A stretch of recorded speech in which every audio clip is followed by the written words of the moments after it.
kan di situ ya, mondok di situ ya. Iya, Bu. Mondok di mana itu? Anwarul Hijau. Anwarul. Nah, di situ sejak kapan ada laboratorium bisnis? Sudah kurang lebih 3 tahun, Bu. 3 tahun ini ya, Iya, berarti 2000 berapa? 2019. Ya, 19 kok 2009. 2019. Nah, kemudian dari 2019 itu sampai dengan 2000 atau per tahun 2019, 2020 karena masih 3 tahun ya, berarti kamu ngukurnya per tahun. 2019, 2020 jumlah wirausahawannya nambah berapa?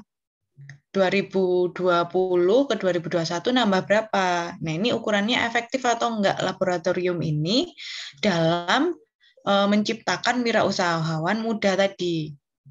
Ini ada mudanya nggak sih? Atau Nggak wirausahawan ada gitu aja ya? wirausahawan. Iya. Nah, ada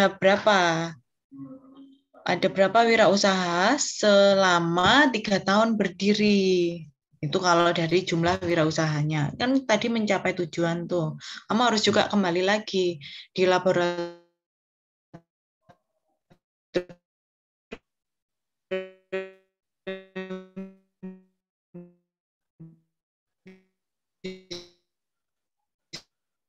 bisnis tujuannya apa?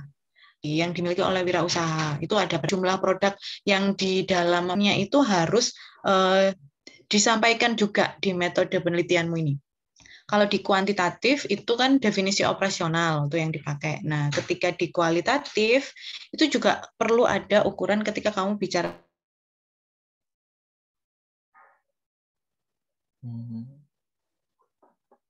Putus-putus.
Wah, mohon maaf ya, ternyata saya yang koneksinya putus. Saya kira Siva tadi yang hilang. Oke, saya lanjutin. Siva ada tapi ya, masih ada. Iya, ada, Bu. Tadi gimana Siva tadi yang terkait dengan kira-kira berdasarkan Siva selama mondok di selain jumlah usaha dan jumlah wirausaha, ini kira-kira ukurannya apalagi yang bisa dari laboratorium bisnis? Untuk rencana awalnya sih sebenarnya bukan jumlah wirausahawan yang dimunculkan, karena jujur di sini masih sedikit yang ikut, jadi mungkin lebih ke minat terlebih dahulu untuk minatnya berwisata setelah keluar, karena kebanyakan yang ikut di situ juga belum keluar dari pesantren, Bu. Jadi belum berwirausaha secara mandiri di rumah. Iya, terus gimana kamu mengukur efektivitas kalau gitu? Atau hanya sekedar menjadi tempat belajar? Mungkin minatnya, mungkin di kuesioner mungkin apakah setelah keluar dari pesantren apakah ada keinginan untuk keluar untuk berusaha setelah mengikuti ini, mungkin lebih seperti itu, Bu. Oh gitu. Ya udah Ya, nanti sambil jalan deh penelitiannya ya. Karena masih 3 tahun juga. Terus saya juga belum tahu nanti kamu ketemu dosen siapa. Bisa jadi nanti ada masukan yang lebih baik lagi sama penelitianmu ini nanti mau diarahin kemana. ya, Bu. Gitu. Tapi sekali lagi harus ada tadi teman-teman ini sifat tadi sudah bisa meringkas menjadi hanya 10 slide saja. Apa namanya ya? Sudah cukup bisa menyampaikan intisarinya. Terima kasih Siva untuk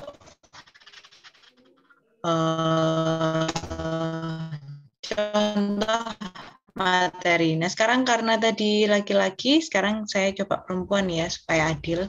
Kak Putri bisa menyampaikan, terima kasih Siva ya, ini bisa ditutup gantian sama temennya. Baik, Bu. Mbak Adelia sudah selesai tugasnya? Belum, Bu. Belum siap. Belum siap. Belum siap siapa nih ya?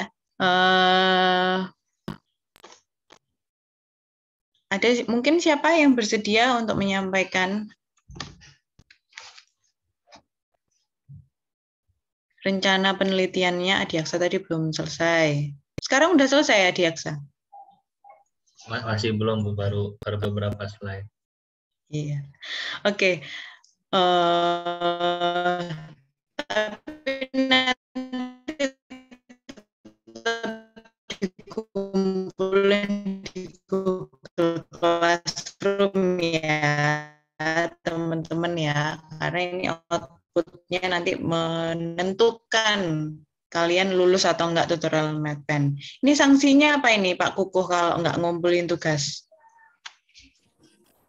Ya, bisa jadi tutorial MathPen-nya mengulang. Kukuhnya teman-teman nanti semoga ketika sempro itu apa? Oh, mengulang ya. Enggak apa-apa. Gitu. Jadi ini batasnya kapan? Kalau nggak salah sih besok harus selesai semua ya. Nanti saya periksa deh teman-teman ininya. Nanti saya minta aksesnya ya Pak Kukuh ke Google Classroom-nya. Nah, jadi teman-teman gitu nanti seminar proposal, mungkin yang proposalnya berpuluh-puluh halaman itu bisa disampaikan dalam slide-nya mungkin bisa lebih dari 10, tidak ada ketentuan sebenarnya, hanya saja teman-teman kalau bisa menyampaikannya tidak lebih dari 10 menit pada saat seminar proposal. Secara informatif, komunikatif, poin-poin yang penting disampaikan sehingga maksudnya penelitian teman-teman itu, rencana penelitian itu bisa diterima nantinya. Dan pastinya melalui seminar proposal itu teman-teman akan mendapatkan masukan terkait dengan proposal teman-teman nanti rencana penelitiannya gimana gitu ya. Ada pertanyaan sampai sini?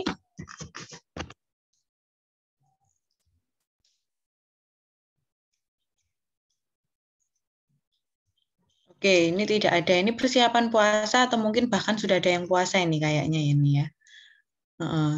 Oke, Pak Kuko, mungkin saya bisa begitu saja menyampaikannya. Nanti coba saya review tugasnya teman-teman secara kan ada private comment tuh ya di Google Classroom-nya nanti coba saya berikan komen sedikit mungkin ya terkait dengan tugasnya teman-teman. Terima kasih, mohon maaf apabila ada salah kata. Itu saja yang bisa saya sampaikan. Selamat pagi, Assalamualaikum warahmatullahi wabarakatuh. Terima kasih Pak Kuko. Ya, terima kasih Bu Ajeng ya atas materi yang telah disampaikan ya.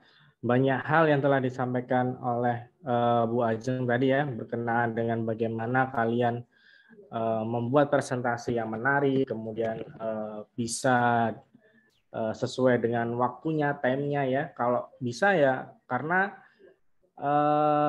batas konsentrasi manusia ya itu setidaknya 10-15 menit pertama ya. Jadi setelah 10 atau 15 menit berikutnya ya atau mungkin menit ke-16, 17 sampai menit ke-20 itu udah merasa bosan gitu ya. Dan kalian pun juga sudah mengetahuinya ya ketika presentasi di kelas ya, pasti di menit-menit 17 atau mungkin di menit 15 bahkan sudah mulai usrak gitu ya atau ya mulai nggak nyaman, mulai bosan, mulai ya ngobrol sendiri dan lain sebagainya. Jadi usahakan presentasi kalian itu di antara 10 sampai 15 menit seperti yang dijelaskan sama Mbak Ajeng. Dan manfaatkan fitur-fitur yang ada di PowerPoint ya. Kalau misalkan PowerPoint kalian nggak ini ya, nggak bisa atau mungkin pakai yang lain seperti punyanya tadi siapa?